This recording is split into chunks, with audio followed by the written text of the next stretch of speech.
Há alguns anos, um dos czares da Rússia estava andando por um daqueles lindos parques russos.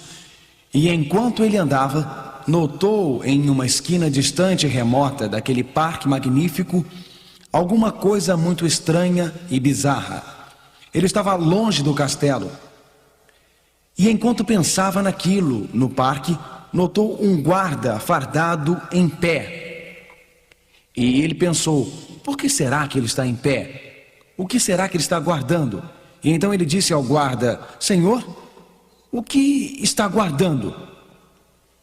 E o homem disse: eu não sei, czar.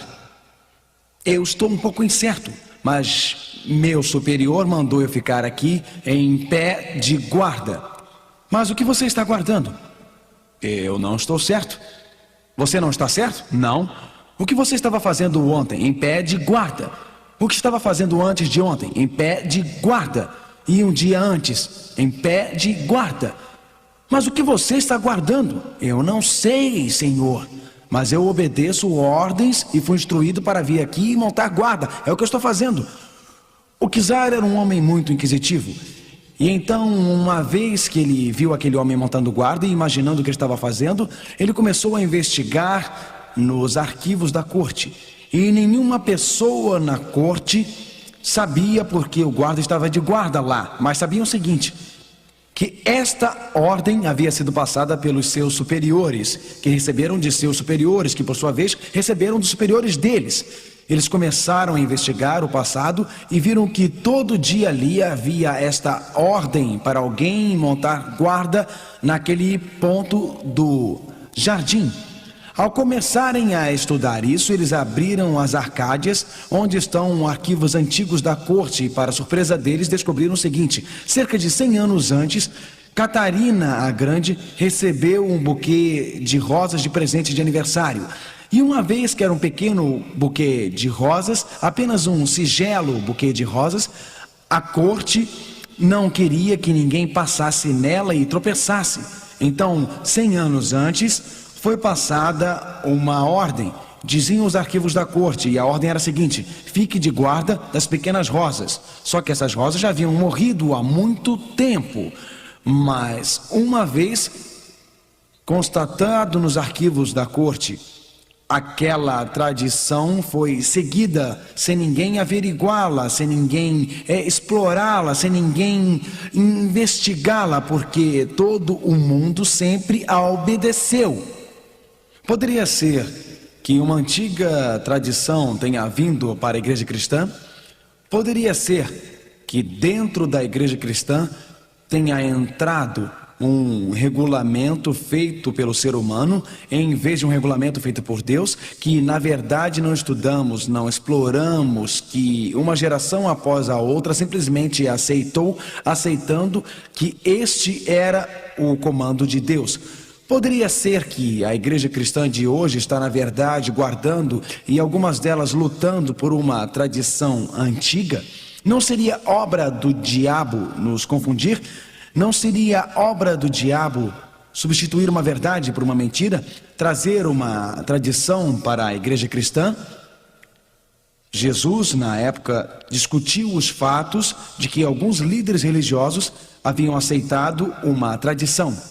Na verdade, Jesus estava preocupado com os líderes religiosos em sua época. Ele disse em Marcos 7, versículo 9, e dizia-lhes: bem invalidais o mandamento de Deus. Leiam comigo, por favor. Para guardardes a vossa tradição.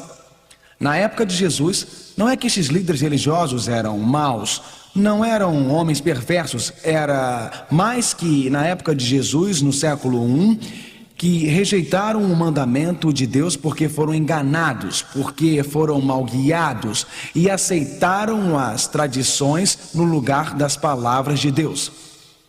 Poderia ser que na última parte de sua história, Satanás queria colocar uma falsidade.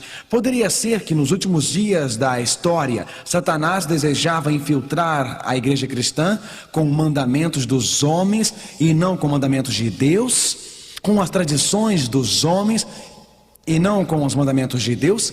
A Bíblia deixa bastante claro que quando Paulo diz em 2 Timóteo 2, versículo 15, leiam comigo, por favor. procura apresentar-te a Deus aprovado. Deus disse para você e para mim, procura apresentar-te a Deus aprovado. Deus disse, leiam a Bíblia sozinhos. Deus disse, estudem sozinhos. Deus disse, leiam a palavra de Deus pessoalmente, ou poderá ser enganado por uma tradição.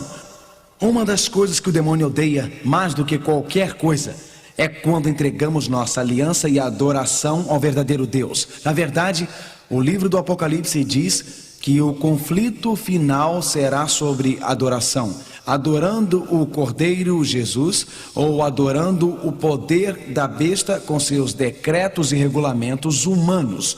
O demônio odeia a verdadeira adoração. Então, Adão e Eva foram criados para experimentar a grande alegria de adorar a Deus. Seu verdadeiro prazer seria encontrado na adoração verdadeira, entrando em contato com Deus e encontrando um refúgio seguro. Sua alegria, sua felicidade, seu maior prazer em servi-lo. Após Deus ter criado o mundo em 6 dias, após o que estudamos ontem à noite, a Bíblia diz que, havendo Deus acabado no 7º dia a sua obra, descansou no 7º dia de toda a sua obra que tinha feito. Deus não descansou no 1º dia, nem no 3º, mas no 7º dia Deus nos deu um sinal de sua atividade criadora. Ele deu um sinal memorial de sua atividade criadora, um sinal de verdadeira adoração em oposição à adoração falsa. Então a Bíblia diz, e Deus abençoou. O que Deus abençoou, amigos? O que foi? O 3º, o 5º, ele abençoou o quê? O 7º dia. E o santificou porque Deus descansou de todo o seu trabalho que Deus criou em Gênesis 2, versículo 2 e 3. Portanto, após Deus ter criado o mundo em 6 dias, Ele separou o 7º e Deus descansou no 7º dia. Deus abençoou o 7º dia. Deus santificou e separou o 7º dia. O 7º dia era um sinal de lealdade, um sinal de aliança, um sinal de adoração do verdadeiro e genuíno Deus do universo. Quando Deus entregou a Moisés os 10 mandamentos, ele escreveu aquelas leis com o seu próprio dedo sobre uma placa de pedra, para nunca ser anulada, para nunca ser apagada, para nunca ser mudada. O que dizem aqueles mandamentos? Lembrem-se do sábado e o mantenham sagrado. E grande parte do mundo o esqueceu.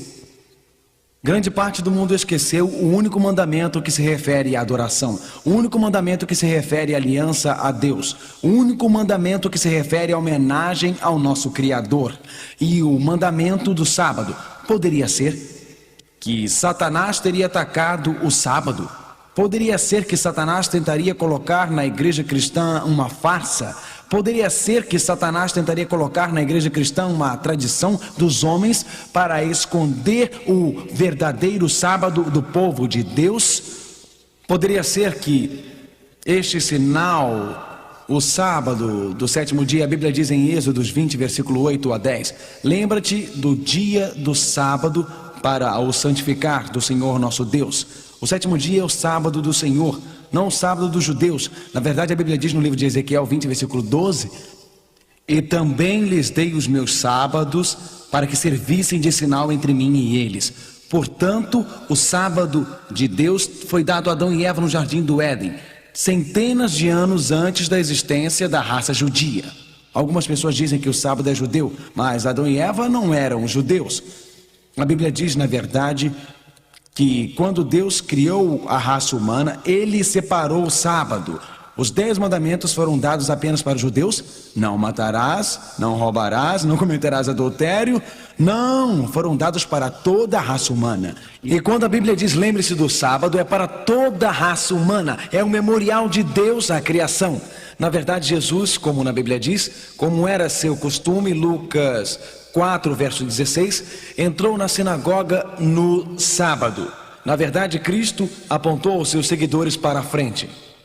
Após a cruz, em 7 depois de Cristo, quando Jerusalém seria destruída, e Cristo disse: fujam de Jerusalém em 7 depois de Cristo, e não era sábado. Por que ele diria isso se seus seguidores mais próximos não guardassem o sábado? Na verdade, o próprio Jesus disse em Marcos 2, versículo 27, o sábado foi feito por causa do homem, e não o homem por causa do sábado. O sábado foi feito para toda a raça humana.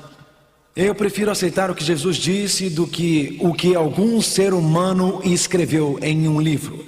Os discípulos guardaram o sábado da Bíblia, eles não mudaram, porque, na verdade, as Escrituras dizem em Atos 13 que o apóstolo Paulo, quando entrou na sinagoga para pregar o evangelho no sábado, os gentios, os não-judeus, disseram: Paulo, pregue para nós. Ele não disse amanhã ou no domingo, ele disse: voltem no próximo sábado. A Bíblia diz em Atos 13, versículo 42 e 44, e no próximo sábado, quase toda a cidade foi escutá-lo, ouvir as palavras de Deus. A Bíblia é bastante clara que o 7º dia da semana é o sábado.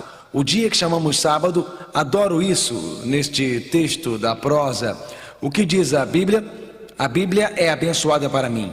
Os ensinamentos dos homens tantas vezes me enganaram, mas que seja minha única pergunta: o que diz a Bíblia? A Bíblia para mim. Esta noite quero apenas o que a Bíblia diz, e quanto a vocês, amigos, apenas o que escreveu Deus em suas palavras.